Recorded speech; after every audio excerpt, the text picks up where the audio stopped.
నేను ఒక విషయం మీకు చెప్పాలి. ఒక ఆఫ్రికన్ రచయిత చినువా అచేది, ఆఫ్రికన్ రచయిత చినువా అచేది ఆయన ఒక మాట చెప్పారు. సింహాలు తమ గురించి తాము చెప్పుకోనంత కాలం వేటగాళ్ళు చెప్పే చరిత్రనే నిజమైనది. రేపటి తరం నాయకుడిగా, రేపటి భవిష్యత్తు నాయకులైనటువంటి మీరు మనము మీకు ఒక మాట నేను చెప్పాలని అనుకుంటా ఉంటాను.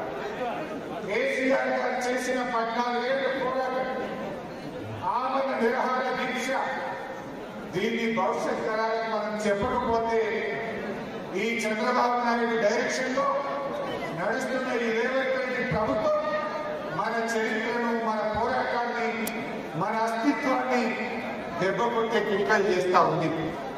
అందుకే మీరు కూడా తెలంగాణ పోరాటాన్ని, తెలంగాణ ఉద్యమ చరిత్రను తప్పకుండా అర్థం చేసుకోవాల్సిందే, మన ప్రజలకు వివరించాల్సిందే. అందుకే మీరు చూడండి, తెలంగాణ తల్లిని మారుస్తాడు రేవంత్ రెడ్డి.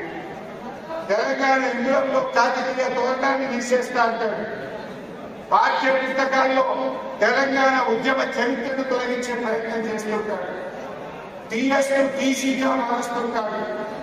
కేసీఆర్ గారు అద్భుతంగా ప్రపంచంలోని అతిపెద్ద అంబేద్కర్ విగ్రహాన్ని నిర్మిస్తే దానికి తాళం వేసేదో కనీసం ఆ విగ్రహానికి మూలమాల కూడా వేయనటువంటి మూర్ఖుడు ఈ రేవంత్ రెడ్డి గారు. కాళేశ్వరం మీద కుట్రలు చేస్తా ఉంటారు. ఇలా రేవంత్ రెడ్డి మన తెలంగాణ ఉద్యమ జ్ఞాపకాలని, మన అస్తిత్వాన్ని, మన పోరాటాన్ని ఇవాళ అనుభవం చేయడానికి కుట్రలు చేస్తా ఉన్నాడు. అందువల్ల మనం రేపు తరం నాయకులైన మీరు తప్పకుండా మన అస్తిత్వాన్ని మనం కాపాడుకోవాలి. భవిష్యత్ తరాలకు అందించాల్సినటువంటి గురుతరమైన బాధ్యత మనందరి మీద కూడా ఉంది. ఎందుకంటే ప్రపంచంలో ఏ ఉద్యమమైనా, ఏ పోరాటమైనా యువతతోనే ప్రారంభమైంది, విద్యార్థులతోనే ప్రారంభమైంది. తెలంగాణ తొలి దశ ఉద్యమం కూడా 1969లో విద్యార్థి ఉద్యమాలతో ప్రారంభమైంది. మలి దశ ఉద్యమానికి ఊతమిచ్చింది.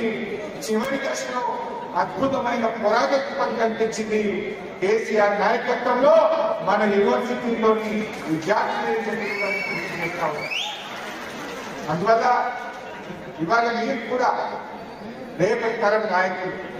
కేసీఆర్ గారు ఎంతో మందిని ఆనాటి విద్యార్థి నాయకులను